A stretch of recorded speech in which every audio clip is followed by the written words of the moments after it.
You are going to see your parents 15 more times before they die.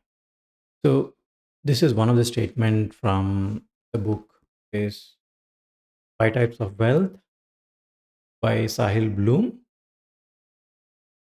I didn't know about this book previously. I was just browsing through in one of the bookstores. Then I come across this book in a bestsellers list. Then I was just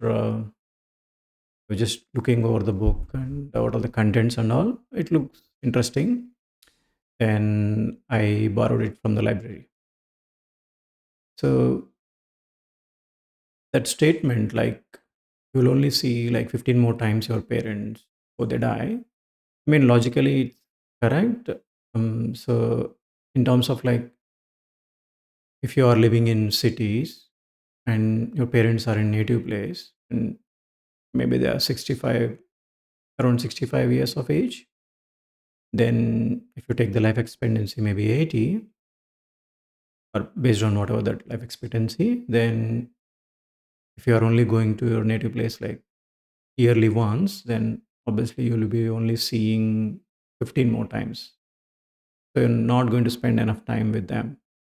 And it is more if you are living in abroad, like me, because you might not be visiting every year, might be few more times. So in that context, he started the book. I didn't know much about the author as well, like Sahil Bloom. I just quickly read through. So seems to be like a investment banker and I don't know, mm, not very much. So he's very active on Twitter, like a lot of followers. But otherwise, what he wrote is mainly around five types of wealth. So mental, social, time, as well as physical, as well as financial. So I don't usually read the books cover to cover, especially non-fictions, this kind of self-help books. So my interest is always financial. So I just quickly jumped onto the last one, like which is financial wealth chapter, and I just read through quickly. So what author did is like overall, it is not anything new you are going to read. It's just a new perspective. So and also he did collaborate with a lot of other authors in this areas and they wrote few pages on this book. So especially like Ramit Sethi for the financial wealth, and Susan, like she's author of the Quiet Introverts book, I love. So she wrote some points on mental wealth or mental wealth, and Arthur C. Brooks wrote a few points on social wealth. So and physical wealth, there was one more person like personal trainer. So he wrote some points, and also he created few things on the web. So what is a new perspective? I mean, what is a different perspective in this overall is like if you take the time wealth, so we always optimize time for like doing things, a lot of things, and all these things. He gave a note on like mainly like how much time are you going to spend with your parents, or how much time are you going to spend with your siblings, or with your wife, or with your kids, or with yourself, like alone. So because the initial years of your when you are a child, you will be spending most of the time with your parents. But once you are out of like go out of your town, like for college or something else, and then job and all, you will not be spending that much time with your parents anymore. So at different stages of life, how we will spend with different set of our relations, and he talked about that a lot in the time, and as well as I think time, social, and mentally was like very interconnected. That wealth, obviously, physical is very specific, and financially is very specific. But otherwise, time, mental, and social time is mainly for the time about that, about relations and all. Social is like how many friends you're going to have, like what are the people you are be interacting with, and that and the mental one is like mainly what is the purpose of life and what you are going to do, whether you are going to love your job or like what you are doing currently. What will you trade off your time for something else or like that? And physically is mainly physical wealth is like mainly three aspects. He spoke about like um, one is like movement, nutrition, and um, movement, nutrition, and sleep. So that's three aspects. And wealth wise, yeah, he spoke about like savings and investments and all those things. More in terms of like what is the amount of like enough. So how much money is enough for you? So this idea is also I read in Psychology of Money, so where Morgan Housel wrote like you can have millions of dollars, but when do you know like you have enough? So that's one of the important point.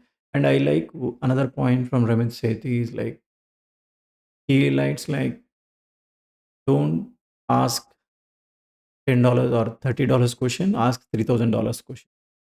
What does it mean by that? Is like so a lot of people like spend time on like getting a best mobile plan, reduce like the $10 per month, all this stuff or minute details and all.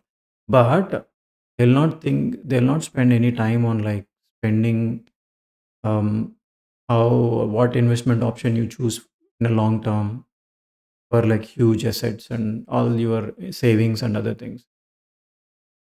Compared to this, the mobile prepaid or plan is like very minuscule.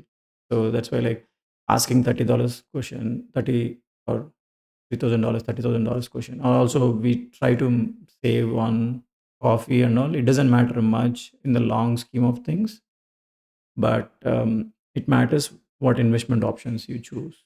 Where do you live? That aspect.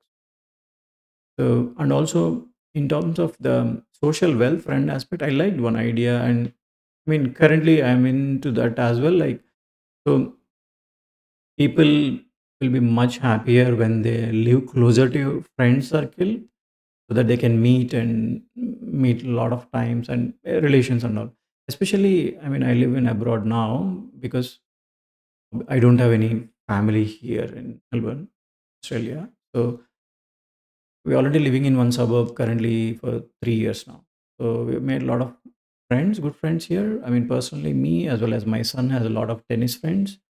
My daughter has like school friends and other friends, and even my wife has some friends. So we are in this dilemma currently. Wherever we are living, we are renting here, but it is very expensive compared to surrounding suburbs. So whether we want to move there and buy a house, it might be a bit cheaper, but then we don't have any more friends there. Maybe we need to build relations again, but maybe it's okay if it is bit more and a bit more money, but we buy house here and we stay here. So you already have a lot of friend circles. So that trade-off is very tricky to think. In a overall, yeah, I like that. I like the book. Maybe I didn't read everything, but yeah, I like the broader perspective of things, especially at this age, like where you have kids and other things, your priorities change, your perspective change. Yeah, maybe I would have not liked so much of this book when if I read this in like at the start of my career, like maybe 15 years back. But at this moment, it's I like this.